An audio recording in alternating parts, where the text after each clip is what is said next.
Aqui do Maringá Talk Show. O entrevistado de hoje é uma pessoa que viveu, que nasceu antes de começarem as Copas no Mundo de futebol, portanto, vivenciou todas elas. Chegou a usar uma moeda criada por Dom Pedro II. Antônio Mário Manicardi, trovador, poeta, escritor. Nhojuca vai nos brindar hoje com deliciosas histórias, relatos e aquele laureado gostoso de um caboclo muito vivido. Não saia daí, é só um minuto.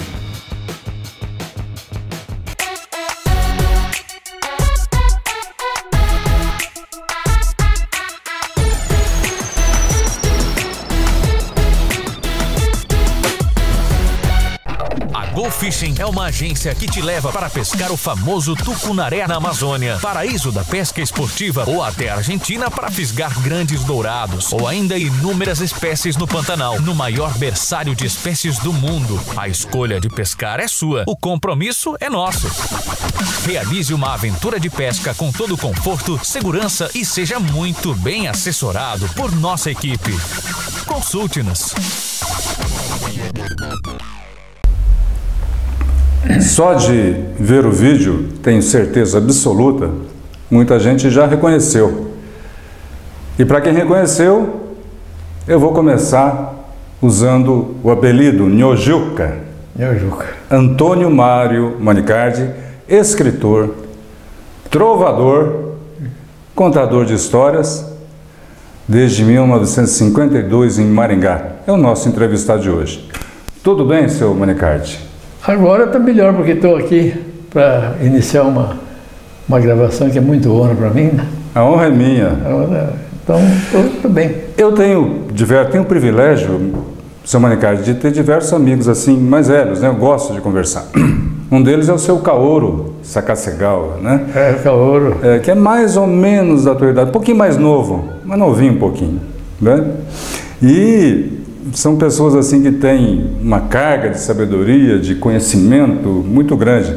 Porque sabedoria é saber. Se sabe a coisa certa ou não, não sei. Se é bom ou não, não sei, né, seu Manicardi? Mas que sabe, sabe.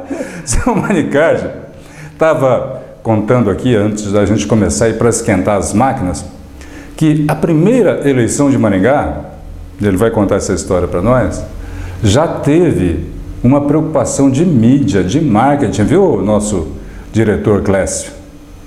Já teve. Ele foi o diretor de propaganda de uma candidatura que acabou sendo, elegendo o primeiro prefeito de Maringá, Inocente Vila Nova Júnior. Né? Como é que foi essa história, seu Manicardi? O senhor estava em São Paulo, no interior, né? Procurando rumo e veio para cá, não? Lá em São Paulo tinha o teatro, lá em Itápolis, né? Em Itápolis. Uma cidade muito bonita. E tinha o Teatro Escola Juraci Camargo. Eu era... Naquela época era o galã, né? Hoje não sou galã, né? Naquela época eu era o galã, né, da peça, cada peça que passava. Sabe? Certo. E meu pai tinha um hotel modelo. Aí eu vi escrito lá um jornal, concurso de radioator, Rádio América de São Paulo. Naquele tempo, para ir em São Paulo, você tinha que pôr terno e gravata. Para atender o telefone de São Paulo, já pode. Tinha que pôr terno e gravata. Aí foi lá, cheguei lá, tinha 24 rapazes, 25 comigo, e 25 moças. Certo. Estavam todos no auditório. Cid Moreira devia estar lá também, Tarcísio Meira. Naquela época. Devia estar lá. E daí a pouco distribuíram para nós os scripts, né? Certo. Para começar a fazer o teste de radioator. Aí me chamaram, entrei numa sala, tinha uma mesa comprida, lá onde eles faziam novela, né? Certo. Aquele tempo era só novela, não tinha televisão. Radionovela, né? Radionovela, ator de radionovela. E tinha até uma cobertura com, me lembro, coberta de verde, e tinha lá os que faziam os volumes, né? Em novela, vento, certo. chuva, cachorro latindo. Sonoplasta. sonoplastia. Sonoplastia. Sonoplastia. Sonoplastia, som plástico, né? Plasticidade do som. Sonoplastia. Sonoplastia. Aí como eu contratei, eu contracenei com a atriz principal. Aí ela ficou num canto, eu fiquei no outro. A gente se beijava, porque aquilo era assim. Mas o senhor é solteiro nessa época? Tranquilo. Novela é assim, o cara fica lá no canto, outro no canto, está se abraçando e beijando, né? Mas está tudo bem. Ô, senhor Manicardi, é rádio novela, não precisava beijar. Pois é. Beijou? Ela falou, não, pode beijar, mas fica lá no canto, tá bom. Bom, aí terminou, o alto-falante falou assim, atenção, jovens, dirijam-se ao auditório. Aí fomos todos para o auditório. Aí o alto-falante falou assim, Antônio Mário Manicardi dirige-se à sala do gerente. Os demais, muito obrigado pela participação. Até numa outra oportunidade. Cheguei na sala do gerente e falei, o alto-falante falou, vim falar com o senhor aqui. Senta aí. Muito bem, o senhor tem uma voz bonita, a atriz principal aí gostou muito e tal. Reuniu a diretoria e o senhor foi aprovado. O senhor é nosso radiator. E quantos dias você quer para ir voltar aqui e ficar em São Paulo? Digo, a ver quantos dias o senhor pode me dar? Ele me deu 15 dias. Certo. Para preparar, para ir embora, para começar a trabalhar em radionovela. Aí cheguei, voltei, meu pai tinha hotel, falei, olha, está aqui 15 dias, eu vou embora para São Paulo, passei do teste, tá. Aí chegou um senhor que era de lá, mas já morava aqui em Maringá, o meu amigo Emílio Ferrarese. Eu vi ele, foi lá no hotel, eu vi ele, falou, Emílio, onde você anda? Faz tempo que eu não te vejo. Eu falei, estou em Maringá. Em Maringá? Ué, então, onde fica isso? Ah, fica para lá de Londrina. Você está passeando? Eu falei, não, eu vim te buscar. Fazer a campanha do primeiro prefeito. Lá tem 4 candidatos a prefeito. E um deles pediu para mim arrumar um locutor político. E eu falei para ele, eu vou na minha cidade buscar um jovem lá, vem aqui e ganha eleição para o senhor. Então vai. Me deu dinheiro. Digo, mas eu não posso ir, eu vou para São Paulo. Não, vai lá ganhar dinheiro, depois você vai. Eu acabei fugindo de casa, telefonei para minha irmã depois que cheguei em Novo Horizonte. Acabei chegando aqui em Maringá depois de 3 dias. Só com o dinheiro da vinda? Só o dinheiro da vinda. Me apresentei para o candidato Vila Nova. Conversei com ele uns 10 minutos e ele falou, você é meu diretor de publicidade. Você vai montar os palanques, você vai pôr o som lá no palanque. Naquele tempo era acumulador, né? Ligava no acumulador. Hoje é tudo diferente. E vou te dar um Jeep com toda a aparelhagem e você vai começar a campanha. O primeiro comício nosso foi em Floriano. Eu fui com o Jeep lá para preparar, né? Arrumei um caminhão. Certo. Preparado. Começou a campanha a prefeito de 1952. Vamos começar lá de 51. Em 1951, sei, um deputado estadual de Marialva, Francisco Silveira Rocha, apresentou um projeto na Assembleia Legislativa criando o município de Maringá. Certo. 51. 51, isso. A Assembleia aprovou e o Bento Munhoz da Rocha, que era o governador, sancionou. Certo. Aí veio, e a Justiça marcou a eleição para o dia 9 de novembro.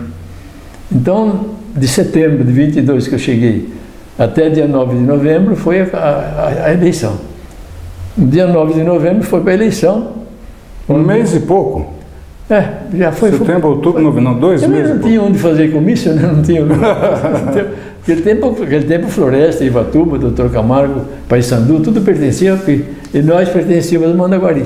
Eu estou aqui ouvindo, na verdade, bebendo das suas palavras, seu Manicardi, e me ocorreu aqui lembrar e dividir com vocês 93 anos.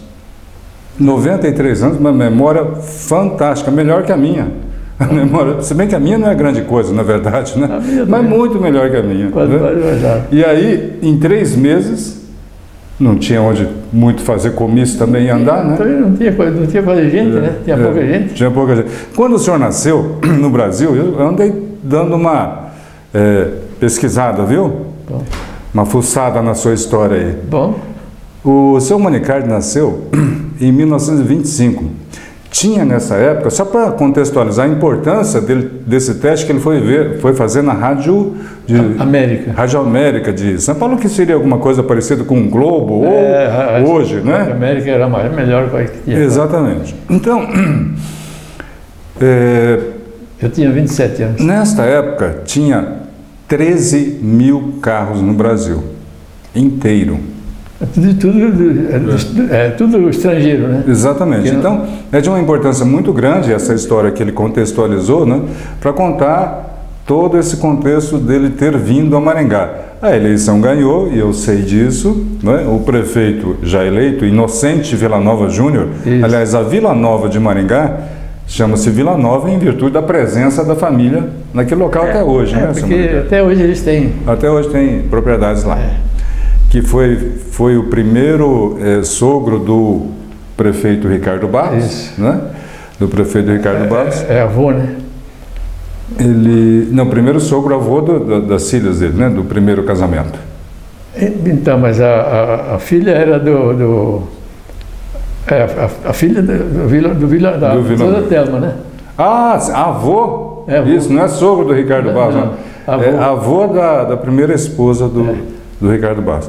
Exatamente. E aí ele acabou sendo convidado e acabou sendo número 1, servidor público municipal da cidade, depois vereador por 3 vezes, numa época inclusive que não tinha o cargo de vice-prefeito, né? Eu tenho o prazer de ter sido sucessor dele, porque eu fui vice-prefeito de Maringá, ele foi vice-prefeito também. O primeiro, segundo e terceiro prefeito não tinha vice. Não tinha vice. O vice era o presidente da Câmara. Exatamente. Chegou aqui em 52 e até lembrei, olha, o senhor renasceu, porque nasceu em 25 em Itápolis. E aí, em 52, inverteu, nasceu em Maringá. Interessante, eu não tinha percebido isso. Puxa vida, ensinei alguma coisa para o senhor, graças a Deus. Obrigado, senhor. Aprendi aqui a aprender. Seu Manicardi nasceu numa época em que a moeda era R$1.000, criada por Dom Pedro II, seu Manicardi. O senhor usou a moeda criada por Dom Pedro II. Porque para ir no cinema naquela época era R$400. R$400. R$400 de quarta-feira você ia no cinema. Era desse tamanho mais ou menos, R$400. Nós tivemos a primeira Copa do Mundo em 1928, no Uruguai. Então, o senhor, a sua vida terrena, passou por todas as Copas do Mundo até hoje. Porque eu assisti a de 50, que o Uruguai ganhou, né? Sim. Assisti pelo rádio, né? Pelo rádio, que era o meio, né? Não tinha televisão, e foi interessante, né? E aí o delay daquela época, que o rádio atrasava um pouco, né? Quando você ouvia 1-0, pode ser que o jogo já estava empatado também. E se fosse... Tá igual o meu Santos. O meu Santos, num jogo contra o São Bento aí no campeonato, tá lá 2-1, de repente eu, chateado, fui dormir, abriu a internet 3-1. Eu falei, caramba, não é possível, marcar um gol no finalzinho. 3-1 contra o São Bento. Então, é um prazer, tem histórias deliciosas desse escritor, desse contador de histórias, desse trovador, né? Antônio Mário Manicardi, membro da Academia Maringaense de Letras, né? Das mais justas presenças dessa Lá na academia é onde moram os intelectuais. Aqui eu não sou intelectual, eu sou um caboclo. Mas essa contextualização de inteligência que eu acho muito interessante, seu Manicardi. O intelectual não é só aquele que busca na academia o conhecimento e a titulação. A vida, e eu tenho certeza que o senhor viveu muito isso, a vida também nos torna muito depositários de saber, né? O senhor tem eu adoro conversar com o senhor e é sincero, tem uma sabedoria incrível.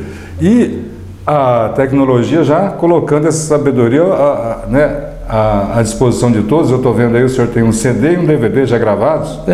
Eu gravei um long play, né? Fiz um CDzinho com... Long play não existe mais, seu Manicardi? Não existe. Daquele desse tamanho, né? Aquele bolachão, né? É um CD de trovas?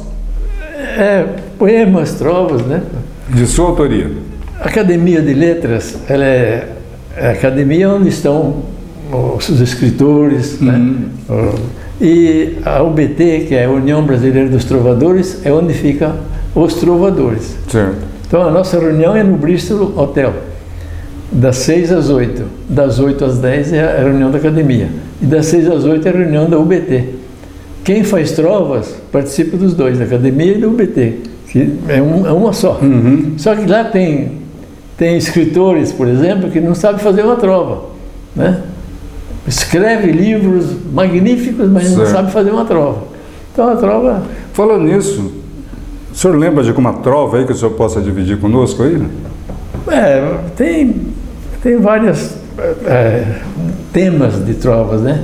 Concursos nacionais de trovas, né? Certo. Então tem de Maringá, tem vários. Então, Maringá tem uma trova que fala assim: Maringá, me lembro dela do tempo que era sertão, cidade florida e bela, nascida de uma canção. Então Maringá nasceu de uma canção, que é a canção Maringá de Gilberto de Carvalho, que conta a história da Maria do Ingá, né? Está no meu livro, até eu ia trazer, mas esqueci em casa. Desse tempo, dessa cultura riquíssima, dessa picardia, né, desse romantismo, dessa maneira mais leve de levar a vida, né, que nós temos aqui um belíssimo exemplo. Eu vou dividir com vocês uma história que ele me contou do Adhemar de Barros quando foi em Itápolis fazer um discurso. Né? Nós tivemos aqui em Mandaguaçu alguma coisa parecida. Ele era... Dormi muito aqui em cama de pau duro, que um prefeito aqui de Mandaguaçu, essa história é verdade isso. Né? É que aquelas camas eram feitas de madeira, de né? madeira, de tábua, né? De tábuas. Até o Ade Assis, que é da academia, que é um poeta, ele escreveu o poema Tempo Bom. Então ele fala, né?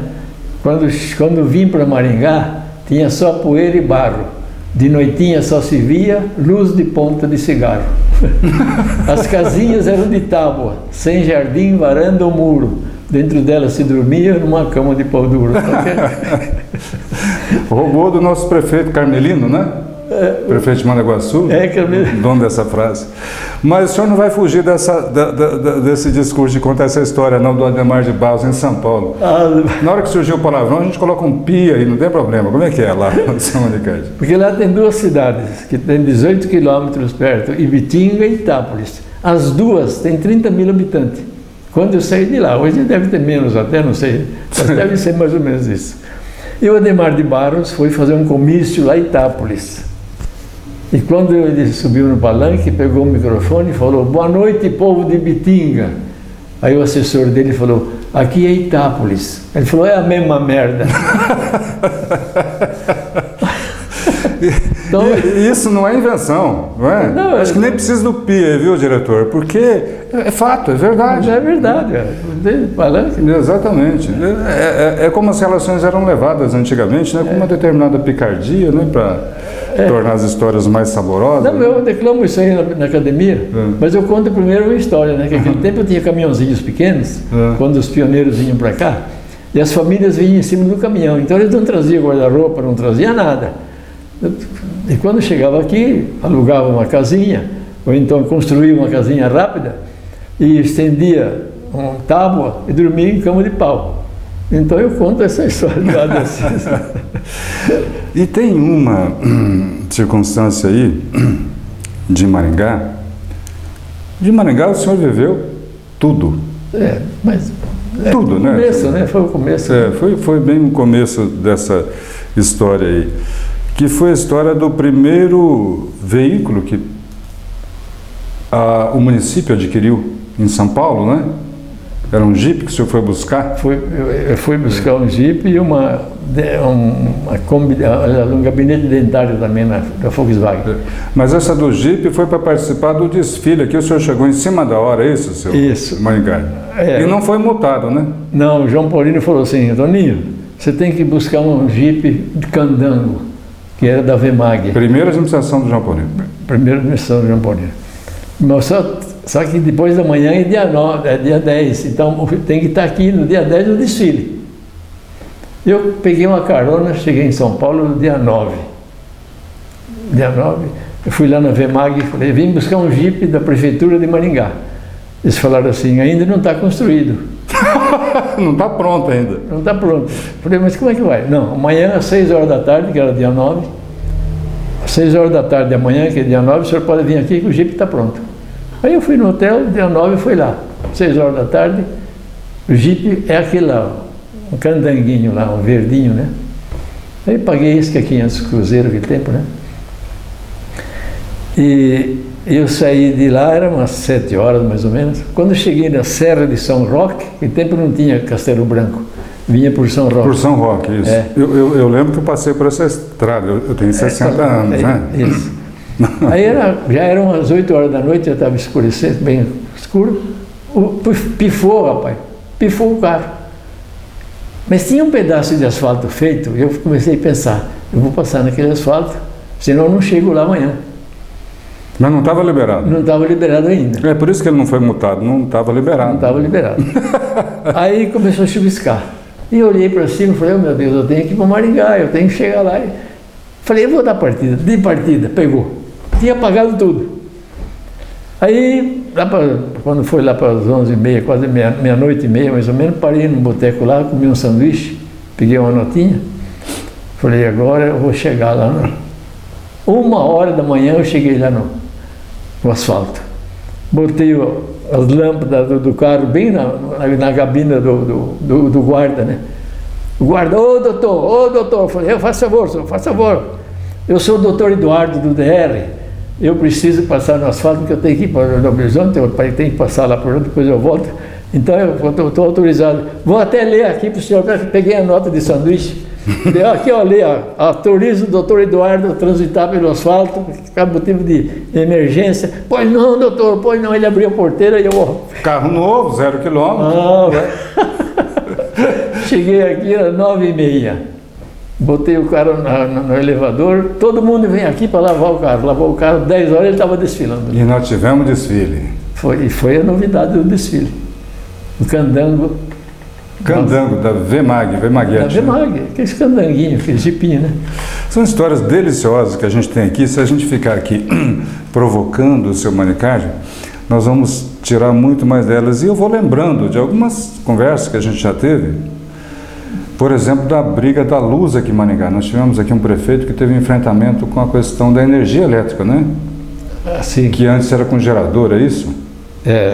Antes a prefeitura ia buscar óleo em Paranaguá para alimentar o gerador? O gerador da Copel, né? Então tinha um caminhão carroceria que ia em Paranaguá buscar tambores, buscar óleo em tambores, chegava aqui, entregava para a Copel e aí começou a iluminar um pouco mais a cidade, né? Porque antes era só de luz de ponta de cigarro mesmo. Eu estive conversando, o senhor com certeza conviveu estes dias com o Francisco Cunha, filho dos Cunha, da fazenda dos Cunha, lá em Goiapó, né? Ah, sim, eu me lembro dele. Exatamente. Esse senhor, o pai dele, se não me engano chamava-se José, ele veio do interior de São Paulo em 1945, 50 por aí, e já tinha sido prefeito lá no interior de São Paulo. Então foi o primeiro prefeito que pisou aqui nessas terras, foi o seu José Cunha. E ele me contou que o pai dele, porque São Paulo e Paraná naquela época eram dois mundos, né, senhor Manicard? O senhor estava em São Paulo já no Hotel Modelo com energia elétrica, né? Tinha alguns aparelhos elétricos em casa. Aqui em Maringá era no facão e era na marreta, né? Aqui tinha um alto-falante, né? Que era do Luiz Junta, onde é a Caixa Econômica hoje, na Praça Napoleão. O alto-falante falava: Maringá, cidade de fama, quando não tem poeira tem lama. Ah, tinha um alto-falante ali na Pernambucana, para avisar a cidade inteira? Eu ofereço a minha namorada, tal, Lu, aí tocava música. E de vez em quando o locutor falava: Maringá, cidade de fama, quando não tem poeira tem lama. Né? E o prefeito deixava? Naquele tempo não tinha prefeito, não tinha ainda prefeito. Né? Entendi. Que foi eleito. Eu estou lembrando aqui, o senhor me falou agora essa situação essa lembrança, né, de mandar recado, e eu ouvi muito isso no rádio, porque antigamente o Zap Zap não existia, não sei se vocês sabem, né? Não tinha Zap Zap. Então as pessoas quando precisavam dar algum recado, iam nos programas, o senhor deve ter dito diversos desses recados, nos programas mais ouvidos, né? Olha, avisa lá a nona que eu estou chegando no ônibus das 7 horas da noite, só que eu não sei que hora que eu passo. E o ônibus passa para me pegar lá no carreador. Tinha essas coisas, né? Tinha. O aviso era no rádio, né? Uma vez eu fazia rádio na Cultura, né? Domingo de manhã, fazia toda noite, mas aquele de domingo de manhã. Eu recebi uma carta de Belo Horizonte. E a carta dizia assim: eu não ouço o seu programa, mas uma senhora de Maringá que está aqui em Belo Horizonte, uma minha amiga, me falou que o seu programa é um programa muito ouvido e fazem 25 anos que eu não tenho notícia dos meus pais. Quem sabe se o senhor lendo essa carta pode acontecer, não sei aonde que eles estão. Aí eu li a carta. De manhã, eu era chefe do parque motorizado, fui lá no parque motorizado cedo. Aí um garoto foi lá e falou para o guarda: quem é o Nhojuca? Falei: aquele cara que vai indo lá. Ele me chamou, falei: o que foi? O senhor leu uma carta ontem de Belo Horizonte, uma mulher que perdeu os pais há 25 anos, li. E a carta, onde é que está? Está lá na rádio. Porque os pais dela moram aqui em Arizona. Quando o senhor leu a carta, o homem caiu até da cadeira lá. Falei: meu Deus do céu. E como é que faz? O senhor pode dar aquela carta? E posso. Aí fui lá na Cultura, dei a carta, leva lá para o teu. Aí me mandaram uma carta agradecendo. E quantos que eu encontrei aqui, fugidos, perdidos, né, há muitos anos.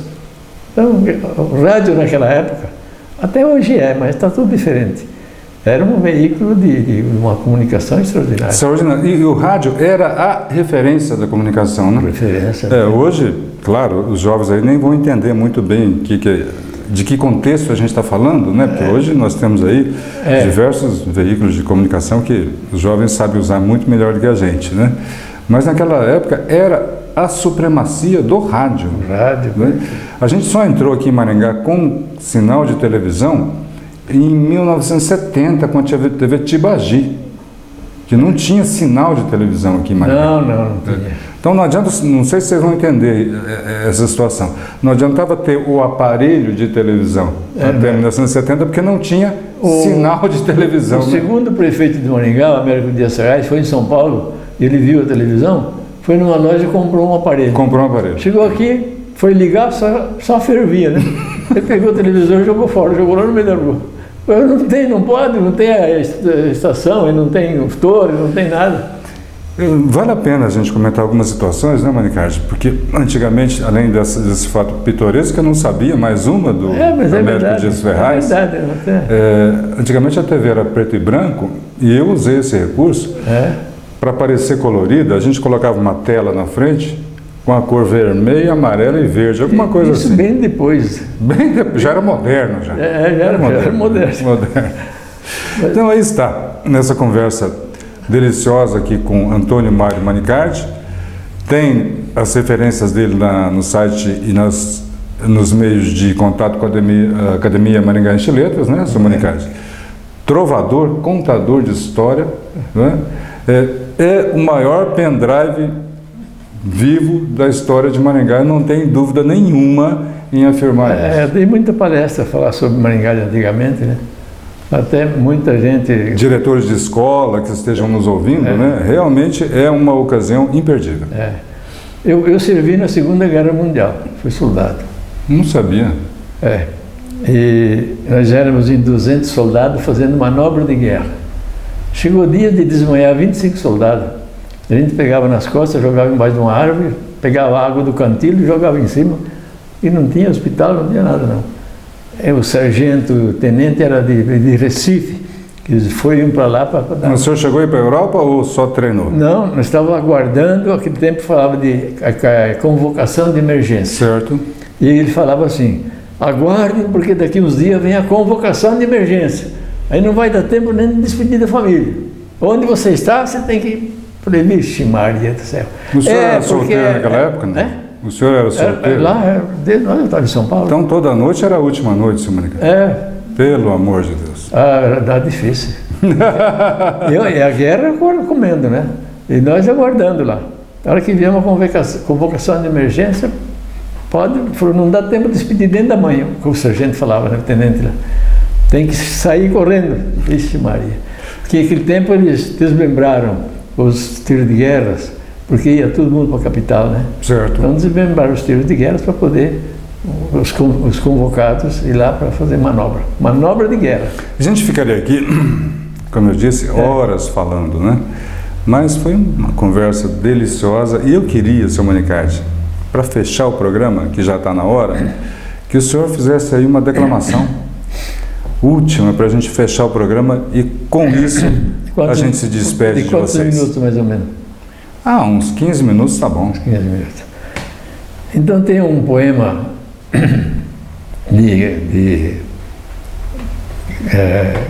do Lulu Benincase. Eu aprendi esse poema em 1946 na Rádio Nacional de São Paulo. Lulu Benincase declamava esse poema pelo rádio, que não tinha televisão. Eu ouvi e aprendi ouvindo. Chama Capelinha do Arraiá. É um poema escrito no idioma caboclo, né? Essa Capelinha do Arraiá, essas igrejinhas que constroem nas fazendas, nos sítios, nas comunidades pequenas. Então deu o nome de Capelinha do Arraiá. E esse jovem conta a história. Ele fala assim: na minha terra, a capelinha é simples, pequenininha, mas porém como é bonita. Toda de branco pintada, fica lá numa chapada, no arraiá de Santa Rita. É uma capela modesta, mas quando chega dia de festa da padroeira do lugar, fica que é uma boniteza. E o pessoal da redondeza vem tudo ali para festar. Quando eu era ainda menino, era eu que tocava o sino, e com que satisfação eu cuidava do altar, eu limpava os catiçá e ajudava o capelão. Depois, quando fiquei moço, me lembro com que alvoroço eu vi as festas chegar. Só para amor das moreninhas, das loirinhas, tão faceira e bonitinha, vinham festar no arraiá. E foi assim que num ano, os 20 eu estava beirando, e numa festa de São José, foi que eu vinha conhecer essa que havia de ser um dia minha mulher. Na capela nós se via, todas as festas, até que um dia acertemos de casar. Na capela combinemos e ali mesmo se casemos numa véspera de Natal. E foi na capela depois, bem depois, Padre Estevo, ô Padre bom, batizou nossas crianças, a Juquinha, a Zefa, a Rosa, a Chica, a Teresa, a Maria, a Constância. E logo depois nasceu o Zé, o Pedro, o Jorge, o Mário, o Tônio, o Chico e o Nho Bastião. Mas pouco que é bom, pouco dura. Um dia, que amargura. Um dia, não sei porquê, Rosinha, que judiação, sentiu dor no coração e ficou ruim para morrer. E eu corri lá na capela, acendi todas as velas, caí de joelho a rezar. E nos pés de Santa Rita, ajoelhado e arma frita, pedi para a Rosa salvar. Pedi, roguei, fiz promessa de fazer uma festa dessa para dar muito o que falar, de fazer com meu dinheiro o que nenhum outro festeiro fez na festa do arraiá. Mas qual? Tinha que acontecer. Nada adiantou. Foi embora o meu amor. Foi bonita como na vida, toda de branco vestida, toda coberta de flor. E foi lá na capelinha, onde eu conheci Rosinha, onde garremos se amar. Foi lá que nós se encontremos, foi lá que nós namoremos, foi lá que nós se casemos, foi lá que nós se separemos, para nunca mais se encontrar. Fiquei assim que nem louco, e palavra de caboclo até perdi minha fé. Nunca mais fui na capela, nunca mais passei por ela e nunca mais lá pus meus pés. Mas agora, de tardinha, escuto a Ave Maria na capelinha tocar, escutando a voz do sino que eu toquei quando menino, sem querer quero lembrar tudo que ali se passou, as alegrias, a tristeza e a dor que já está longe lá para trás. Mas o que está sempre presente é que o coração da gente não esquece nunca mais. Nunca mais. Nunca mais. Nhô Juca, muito obrigado. Eu que agradeço a honra de estar aqui fazendo essa modesta apresentação. Até o próximo programa.